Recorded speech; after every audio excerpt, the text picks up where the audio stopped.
Chapter 31. My home, then, when I at last find a home, is a cottage, a little room with whitewashed walls and a sanded floor, containing 4 painted chairs and a table, a clock, a cupboard, with 2 or 3 plates and dishes, and a set of tea things in delf. Above, a chamber of the same dimensions as the kitchen, with a deal bedstead and chest of drawers, small, yet too large to be filled with my scanty wardrobe, though the kindness of my gentle and generous friends has increased that by a modest stock of such things as are necessary. It is evening. I have dismissed, with the fee of an orange, the little orphan who serves me as a handmaid. I am sitting alone on the hearth. This morning the village school opened. I had 20 scholars, but 3 of the number can read none write or cipher. Wow, okay. So first day of class, several knit, and a few sew a little. They speak with the broadest accent of the district. At present, they and I have a difficulty in understanding each other's language. Some of them are unmannered, rough, intractable, as well as ignorant, but others are docile, have a wish to learn, and evince a disposition that pleases me. I must not forget that these coarsely clad little peasants are of flesh and blood, as good as the scions of gentlest genealogy, and that the germs of native excellence, refinement, intelligence, kind feeling, are as likely to exist in their hearts as in those of the best born. My duty will be to develop these germs. Surely I shall find some happiness in discharging that office. Much enjoyment I do not expect in the life opening before me, yet it will, doubtless, if I regulate my mind, and exert my powers as I ought, yield me enough to live on from day to day. Was I very gleeful, settled, content, during the hours I passed in yonder bare, humble schoolroom this morning and afternoon? Not to deceive myself, I must reply, no. I felt desolate to a degree. I felt, yes, idiot that I am, I felt degraded. I doubted I had taken a step which sank instead of raising me in the scale of social existence. I was bleakly dismayed at the ignorance, the poverty, the coarseness of all I heard and saw round me. Let me not hate and despise myself too much for these feelings. I know them to be wrong. That is a great step gained. I shall strive to overcome them. Tomorrow, I trust, I shall get the better of them partially, and in a few weeks, perhaps, they will be quite subdued. In a few months, it is possible, the happiness of seeing progress and a change for the better in my scholars may substitute gratification for disgust. Wow, I hadn't realized this before, and I've read this story, 3 times. Jane as a teacher, kind of interesting. Like, she enjoyed teaching her little French spoiled, pampered girl, one-on-one. That was an easy job. Now she's got a classroom full of students, and she did teach at Lowood for 2 years, so she's not completely unaccustomed to, public education, so to speak. But here she's kind of cognizant of the ignorance of the students that she's got, and she feels a little bit discouraged. She feels it's a little bit beneath her, but maybe she's not the greatest teacher in the world, because a good teacher accepts their students for who they are, ignorant though they may be, and delights in bringing them up. It's Jane is a little bit more on the intellectual side. She wishes her students could be smarter so that she could be more engaged as an intelligent person instead of teaching the basics. But oh well, teaching's not a bad gig if you can get it. All right. Meantime, let me ask myself one question. Which is better? To have surrendered to temptation, listened to passion, made no painful effort, no struggle, but to have sunk down in the silken snare, fallen asleep on the flowers covering it, wakened in a southern clime amongst the luxuries of a pleasure villa, to have been now living in France, Mr. Rochester's mistress, delirious with his love half my time, for he would, oh yes, he would have loved me well for a while. He did love me. No one will ever love me so again. I shall never more know the sweet homage given to beauty, youth, and grace, for never to any one else shall I seem to possess these charms. He was fond and proud of me. It is what no man besides will ever be. But where am I wandering, and what am I saying, and above all, feeling? Whether it is better, I ask, to be a slave in a fool's paradise at Marseilles, fevered with delusive bliss 1 hour, suffocating with the bitterest tears of remorse and shame the next, or to be a village schoolmistress, free and honest, in a breezy mountain nook in the healthy part of England. Wow, that's a tough decision.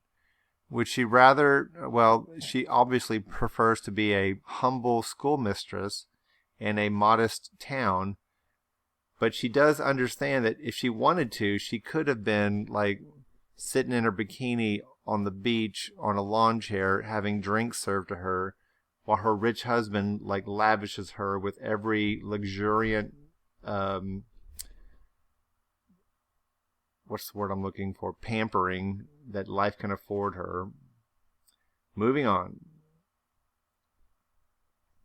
Yes, I feel now that I was right when I adhered to principle and law, and scorned and crushed the insane promptings of a frenzied moment. God directed me to a correct choice. I thank His providence for the guidance. Having brought my eventide musings to this point, I rose, went to my door, and looked at the sunset of the harvest day, and at the quiet fields before my cottage, which, with the school, was distant 1/2 mile from the village. The birds were singing their last strains. The air was mild, the dew was balm. While I looked, I thought myself happy, and I was surprised to find myself ere long weeping. And why? For the doom which had reft me from adhesion to my master. For him I was no more to see, for the desperate grief and fatal fury, consequences of my departure, which might now perhaps be dragging him from the path of right, too far to leave hope of ultimate restoration thither. At this thought I turned my face aside from the lovely sky and eve and lonely vale of Morton. I say lonely, for in that bend of it, visible to me, there was no building apparent save the church and the parsonage, half-hidden trees, and, quite at the extremity, the roof of Vale Hall, where the rich Mr. Oliver and his daughter lived. I hid my eyes, and leant my head against the stone frame of my door. But soon a slight noise near the wicket, which shut in my tiny garden from the meadow beyond it, made me look up. A dog? Old Carlo? Mr. Rivers' pointer, as I saw in a moment, was pushing the gate with his nose, and St. John himself leant upon it with folded arms, his brow knit, his gaze, grave almost to displeasure, fixed on me. I asked him to come in. No, I cannot stay. I have only brought you a little parcel my sisters left for you. I think it contains a color box, pencils, and paper. I approached to take it. A welcome gift it was. He examined my face, I thought, with austerity as I came near. The traces of tears were doubtless very visible upon it. "Have you found your first day's work harder than you expected?" he asked. "Oh, no, on the contrary. I think in time I shall get on with my scholars very well." "But perhaps your accommodations, your cottage, your furniture, have disappointed your expectations? They are, in truth, scanty enough, but—" And then Jane interrupts. "My cottage is clean and weatherproof, my furniture sufficient and commodious. All I see has made me thankful. Not despondent. I am not absolutely such a fool and sensualist as to regret the absence of a carpet, a sofa, and silver plate, and a bunch of other stuff that I would like, but I'm not going to mention that right now because I'm modest. Besides, 5 weeks ago I had nothing. I was an outcast, a beggar, a vagrant. Now I have acquaintance, a home, a business. I wonder at the goodness of God, the generosity of my friends, the bounty of my lot. I do not repine." Oh, that's nice. "But you feel solitude and oppression." The little house there behind you is dark and empty. I have hardly had time yet to enjoy a sense of tranquillity, much less to grow impatient under one of loneliness. Very well. I hope you well the content you express. At any rate, your good sense will tell you that it is too soon yet to yield to the vacillating fears of Lot's wife. What you had left before I saw you, of course, I do not know. But I counsel you to resist firmly every temptation which would incline you to look back. Pursue your present career steadily, for some months at least. This is interesting. St. John seems to be able to kind of read her mind. Like, remember, she had just got done crying, and he shows up, and he's like, is everything okay? And she's like, yeah.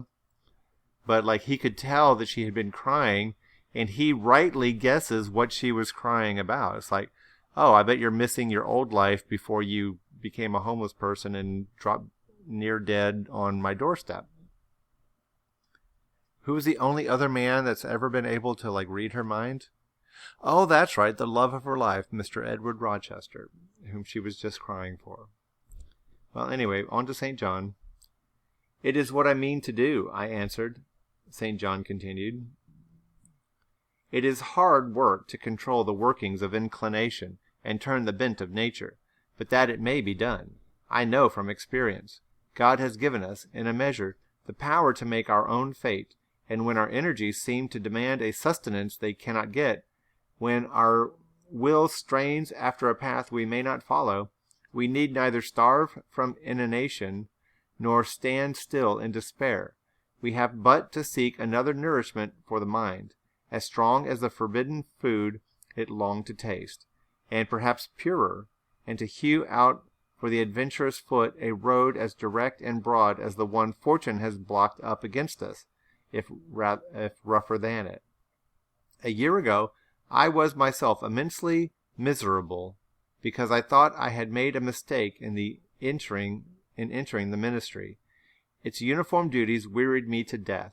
I burnt for the more active life of the world, for the more exciting toils of a literary career, for the destiny of an artist, author, orator, anything rather than that of a priest. Yes, the heart of a politician, of a soldier, of a votary of glory, a lover of renown, a luster after power, beat under my curate's surplice. I considered my life was so wretched, it must be changed, or I must die. After a season of darkness and struggling, light broke and relief fell. My cramped existence all at once spread out to a plain without bounds. My powers heard a call from heaven to rise, gather their full strength, spread their wings, and mount beyond ken.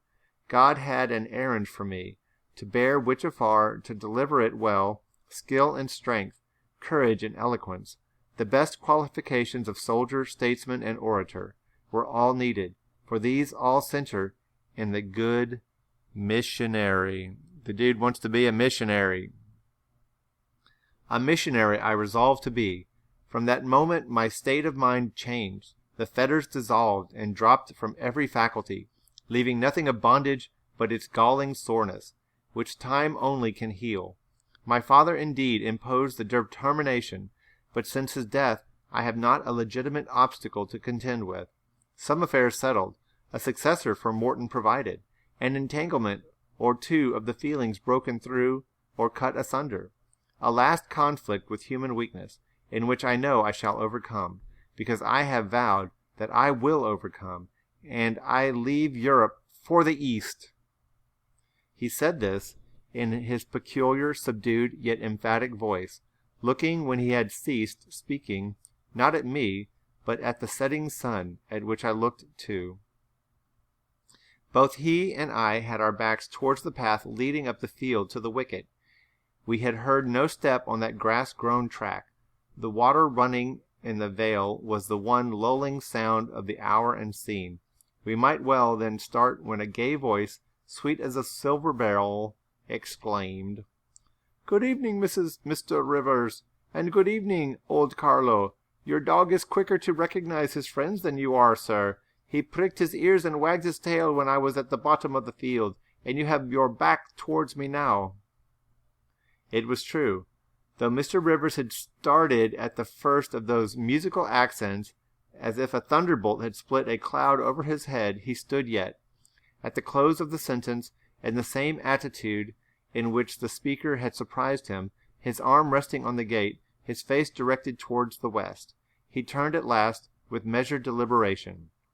A vision, as it seemed to me, had risen at his side.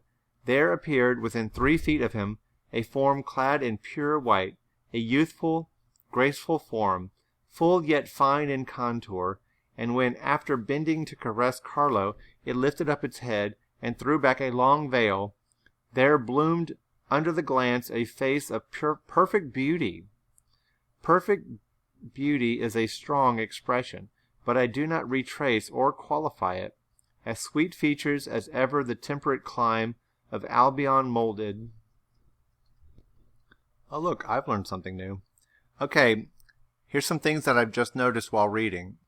Okay, Mr. Rochester versus St. John Rivers. Mr. Rochester, not a religious man, more of a pagan and more passionate. St. John Rivers, passionate in his desire to get out of England, but a very devout man and very Christian. Both of them have dogs, worth noting. With Mr. Rochester, Jane had a couple of chapters where she had to worry about one Miss Blanche Ingram. Well, guess what? With Mr. St. John Rivers, we have another female that Jane might have to contend with. And she has just shown up. She knows St. John Rivers because she is friends with the dog and talks very casually with him. So let's find out who this woman is. As pure hues of rose and lily as ever her humid gales and vapory skies generated and screened, justified, in this instance, the term. No charm was wanting, no defect was perceptible. The young girl had regular and delicate lineaments, eyes shaped and colored as we see them in lovely pictures, dark, large and dark, and full.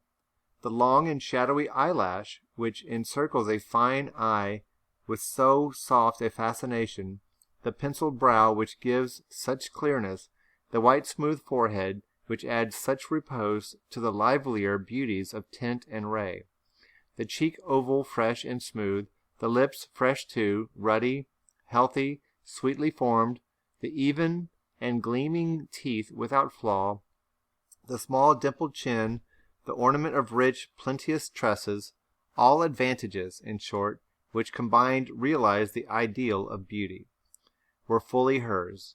I wondered as I looked at this fair creature. I admired her with my whole heart. Nature had surely formed her in a partial mood, and, forgetting her usual stinted stepmother dole of gifts, had endowed this, her darling, with a grande dame's bounty.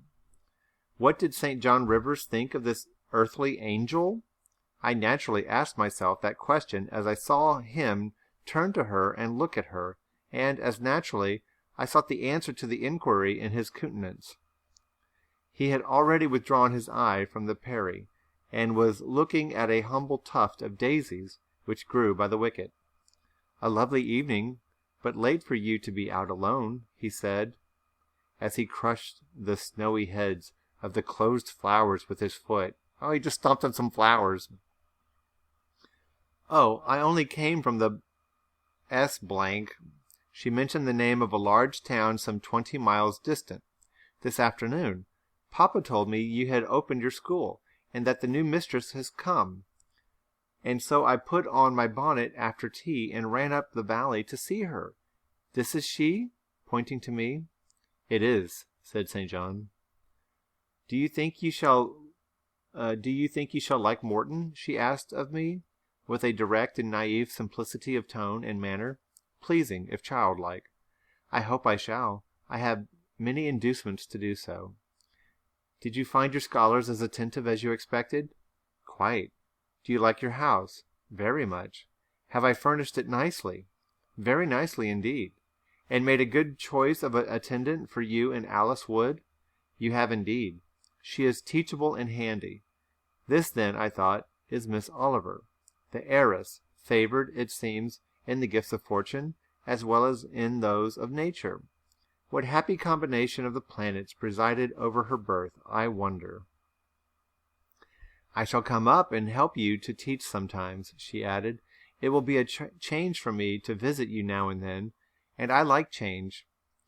Mr. Rivers, I have been so gay during my stay at S. Last night, or rather this morning, I was dancing till 2 o'clock. The th Regiment are stationed there since the riots, and the officers are the most agreeable men in the world. They put all our young knife grinders and scissor merchants to shame. She's making fun of the industry of her town that made her family rich. It seemed to me that Mr. St. John's under lip protruded, and his upper lip curled a moment. His mouth certainly looked a good deal compressed, and the lower part of his face unusually stern and square, as the laughing girl gave him this information. He lifted his gaze, too, from the daisies and turned it on her.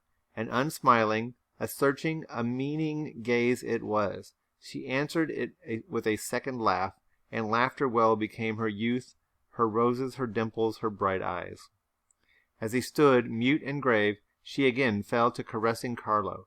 "Poor Carlo loves me," said she. "He is not stern and distant to his friends, and if he could speak, he would not be silent." As she patted the dog's head, bending with native grace before his young and austere master, I saw a glow rise to that master's face. I saw his solemn eye melt with sudden fire and flicker with resistless emotion. Flushed and kindled thus, he looked nearly as beautiful for a man as she for a woman. His chest heaved once, as if his large heart, weary of despotic constriction, had expanded, despite the will, and made a vigorous bound for the attainment of liberty. But he curbed it, I think, as a resolute rider would curb a rearing steed. He responded neither by word nor movement to the gentle advances made him. All right, in case you haven't figured it out by Jane's words, there's some chemistry between this woman, what's her name, Mrs. or Miss?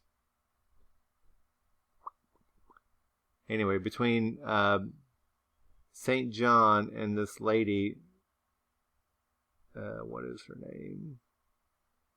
We know her last name because she's the richest girl in town and the prettiest. So anyway, the prettiest girl in town and the wealthiest, the person whose father owns the needle factory that makes all the money and employs all the men, is obviously, Miss Oliver, is obviously in love or infatuated with the handsome St. John Rivers. Now, St. John Rivers obviously seems to be conflicted by all of this. As he stood, mute and grave, she again fell to caressing Carlo. All right, we read that part. As she patted the dog's head, bending with native grace before his young and austere master, I saw a glow rise to that master's face. Oh, we already read that part. Or did we? Flushed and kindled, blah, blah, blah. Okay. "Papa says you never come to see us now," continued Miss Oliver, looking up. "You are quite a stranger at Vale Hall. He is alone this evening, and not very well. Will you return with me and visit him?" It is not a seasonable hour to intrude on Mr. Oliver," answered St. John. "Not a seasonable hour, but I declare it is. It is just the hour when Papa most wants company, when the works are closed and he has no business to occupy him. Now, Mr. Rivers, do come. Why are you so very shy and so very somber?" She filled up the hiatus with his silence left by a reply of her own. "I forgot," she exclaimed, shaking her beautiful curled head, as if shocked at herself.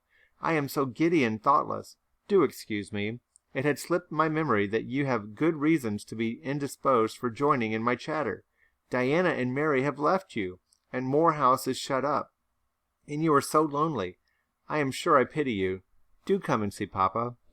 By the way, I don't know if y'all know this, but Moor House is the university in Georgia that is famous for educating one Martin Luther King Jr. I don't know if that's relevant to the story because Martin Luther King Jr. did not exist at the time that the story was written. I'm just, making connections. All right. Not tonight, Miss Rosamond. Not tonight. Mr. St. John spoke almost like an automaton. Himself only knew the effort it cost him thus to refuse. Well, if you are so obstinate, I will leave you, for I dare not stay any longer. The dew begins to fall. Good evening. She held out her hand. He just touched it. Good evening, he repeated, in a voice low and hollow as an echo. She turned, but in a moment returned. Are you well? She asked. Well might she put the question. His face was blanched as her gown. Quite well, he enunciated, and, with a bow, he left the gate. She went one way, he another. She turned twice to gaze after him as she tripped fairy-like down the field. He, as he strode firmly across, never turned at all. The spectacle of another's suffering and sacrifice wrapped my thoughts from exclusive meditation on my own. Diana Rivers had designated her brother inexorable as death. She had not exaggerated. Okay, so obviously this, what was her name?